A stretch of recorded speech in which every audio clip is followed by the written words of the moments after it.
Seni Lamini here. We are back here with another video. So we are still in the month of September. It's the mid-month of September, the 16th of September 2022. Guys, remember to like, share, and subscribe to our YouTube channel so that the next time we upload another session or another video, you get first-hand information. So we haven't updated in about 2 weeks. My apologies there. I've been busy with a couple of stuff from my side. So guys, this video is brought to you by Global GT, so our trusted broker. So if you want to open a live account, you can go down to this video. You'll find a link there where you can open a live account. So remember that these videos are mainly for educational purposes, not trading or investment advice. So small many Stocks for Hope and Global GT will not be liable for any profits or losses made from the information taken from this video. So it's important that people, they do not trade money they cannot afford to lose. So on the menu today we have Bitcoin, Ethereum, the dollar index, the next 100, the SPX, we have Apple, Euro dollar, GBPUSD, and of course on the GSE side we have USDZAR, the top 40, REMGRO, MUSTEK, and CMH holdings. So guys, before we go into the charts now, let us talk about inflation, because it's deteriorating all over the globe now. And this inflation story is no longer about the fuel cost anymore. It's like prices going up all over the economy, in every part of the economy. Like prices are going higher, everything is getting expensive by the day.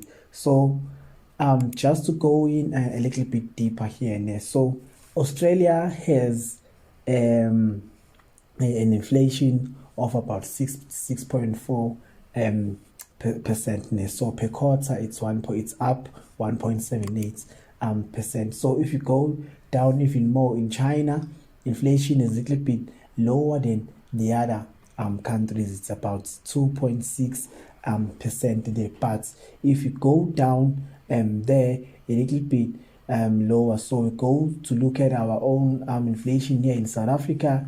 Inflation is about 8%. So it has risen about 2%. In the previous month it was 6%. Now it has risen about 2%. So whatever that you were buying, it's 2% higher than it was the previous quarter, maybe in around about May. So if we look at the United States and the UK inflation,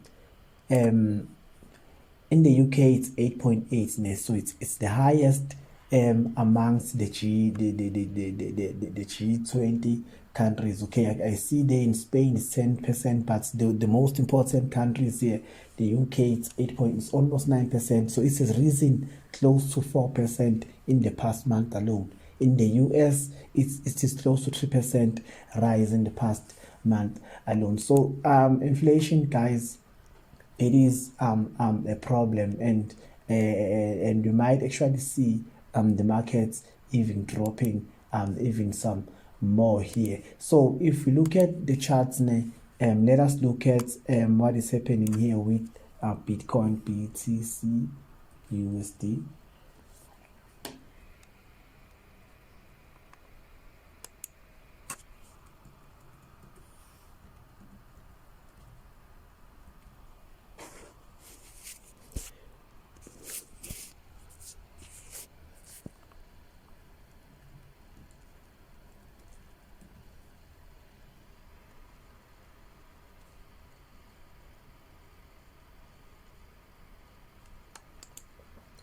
So the story of Bitcoin, guys, I'm still pretty much on the same scale I've been the past couple of months, the past couple of weeks, that Bitcoin, it is under a lot of pressure. And you can see here here on the weekly charts, it is down about 9% this week alone. It tried to retrace to the 22,500 level, but it got rejected the minute it got there. So 17,800 is on the cards, and 12,300 is our target there on Bitcoin. So another one is Ethereum.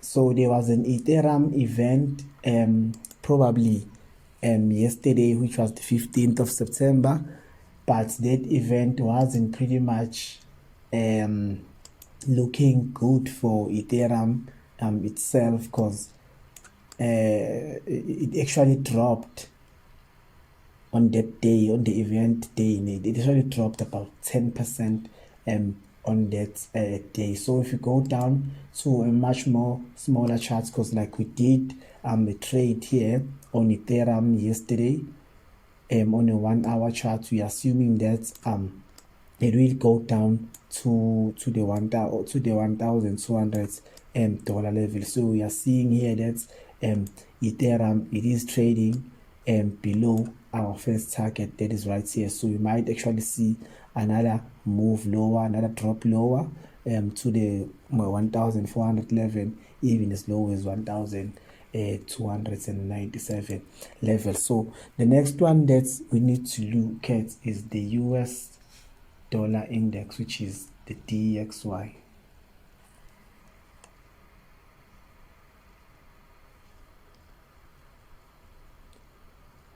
So the story of the US dollar, it is quite a little bit shocking, because they created this problem.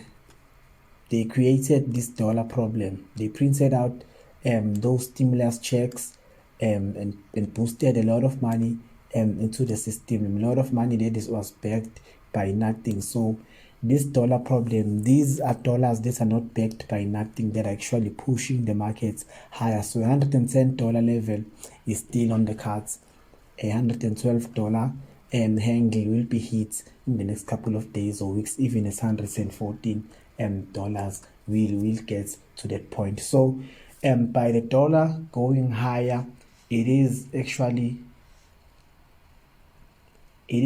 going to be bad for US stocks per se, because in some previous videos that I've had, I've been trying to be positive when it comes to the stock market, but there's just no hope.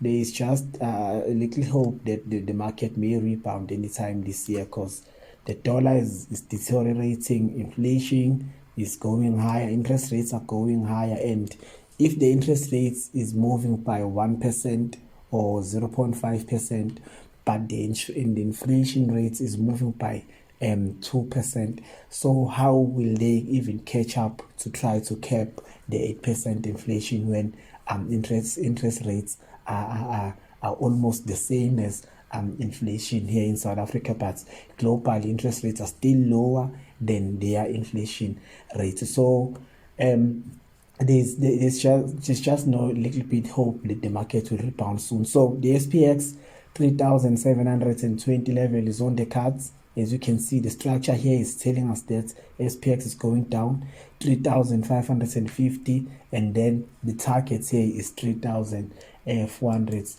points there hanging, which the S&P 500 may go. So the next 100 on the other side.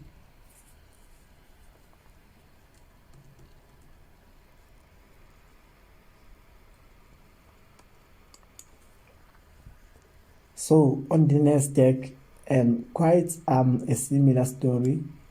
The FANG stocks are not actually doing great. So we've actually seen here on the Nasdaq that it fell 5% in a single day on Tuesday.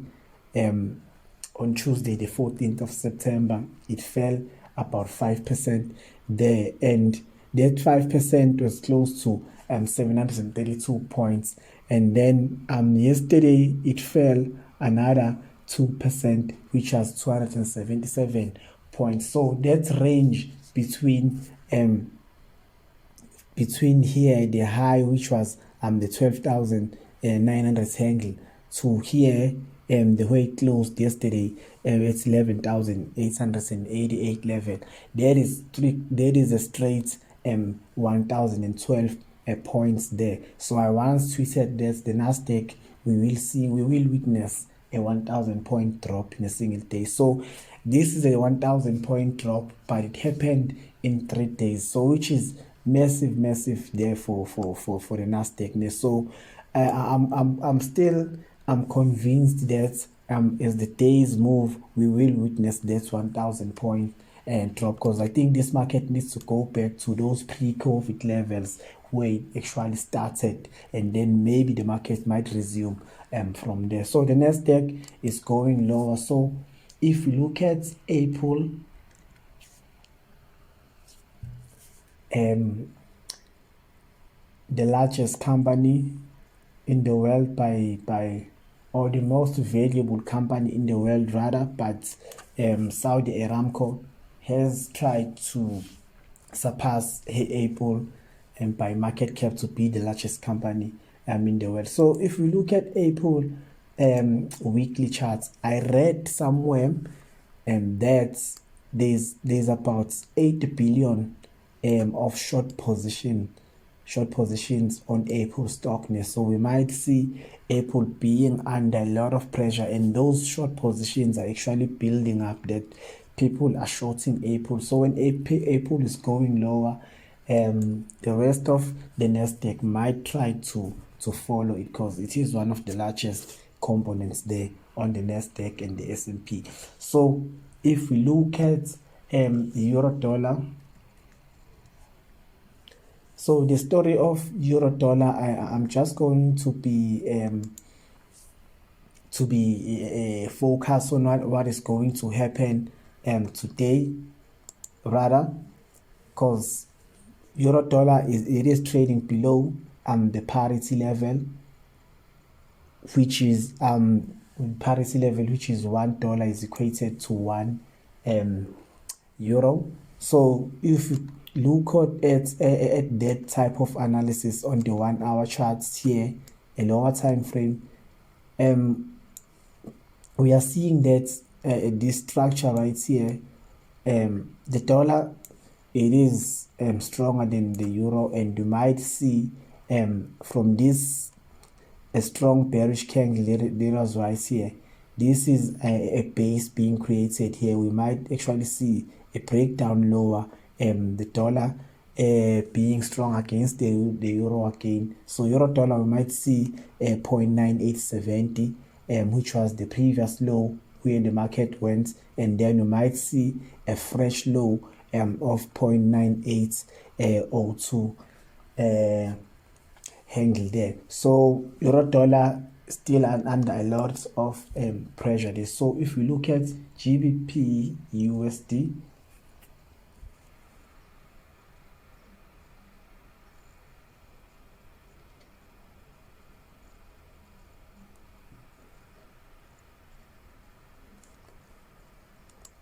so cable on the other hand, almost a similar story here with cable. So I posted this on my private channel this morning, these two charts, the euro dollar charts and the GBPUSD charts. Cable is trading below this level here, and now this was the previous low, and it is hovering this previous low here at the 1.4822 level. If this low breaks, we might see cable going to the 1.1360, even as low as 1.299 level. So these major currencies are actually under a lot of pressure against the US dollar. So if we look at our own USDZAR,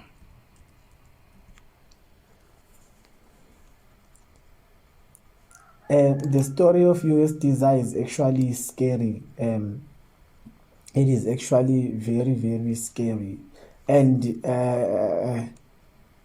it is actually very scary, guys. It is actually very scary, because look at what just happened. USDZAR just made a fresh new high this year, which is the 17 rand 61 level. So that's a fresh high from our previous analysis that we said 1750 will be on the card. So USDZAR is actually moving higher, as we see that it is making a fresh high here.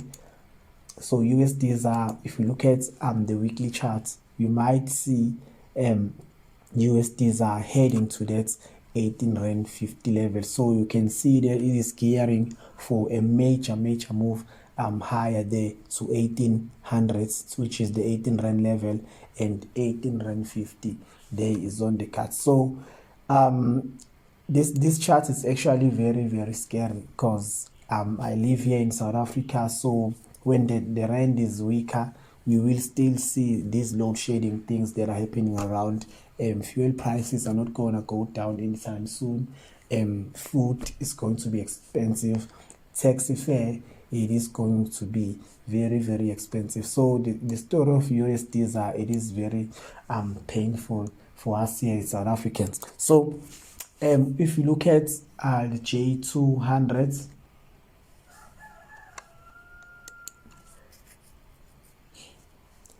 the J200 as well, the structure, guys, it is telling itself that this is a head and shoulder pattern. It tried to move higher the previous week, it got rejected. So now below the 5900s, hell will break loose here on the J200. So on the JSE side, we said we're going to look at REMGRO.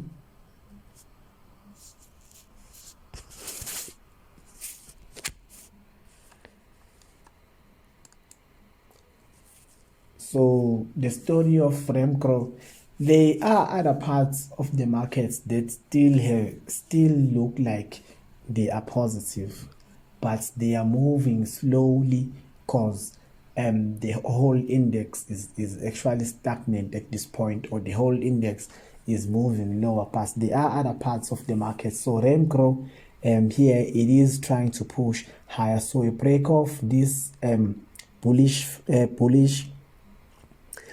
triangle that is forming right here, we will see maybe REMGRO going to 154 174 rand, even as high as the 200 bucks per share level. So guys, remember to like, share, subscribe, and comment here on our YouTube videos, so that we get more motivation to post more content and to do more videos. So the next one that we need to look at, we said, was MUSTEK.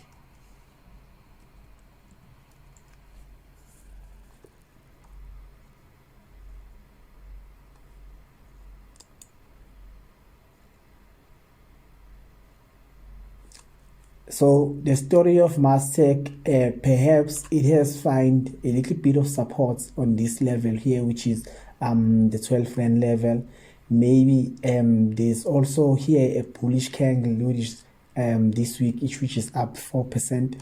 If this bullish candle can hold, we might see MUSTEK moving to 18 rand, even as high as 20 bucks. And then 23 bucks there a share. So the last one that we need to check out is CMH Holdings, Combined Motor Holdings. So on CMH,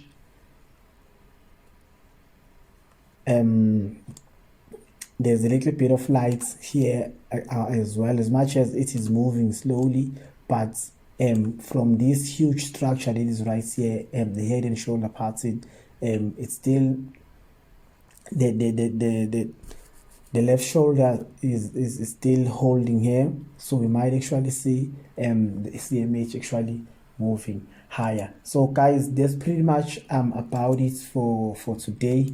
So remember to like, share, subscribe on our YouTube channel, and also comment, so that we get some motivation there as well. So remember that these videos are meant for educational purposes, not trading or investment advice. So stocks or hope, Global GT will not be liable for any losses or profits made from the information that you took from this video. So it's important that you do not trade money you cannot afford to lose. So guys, it's goodbye for me. I'll definitely check you out on the next video. Ngiyabonga. Thank you. Abusheni.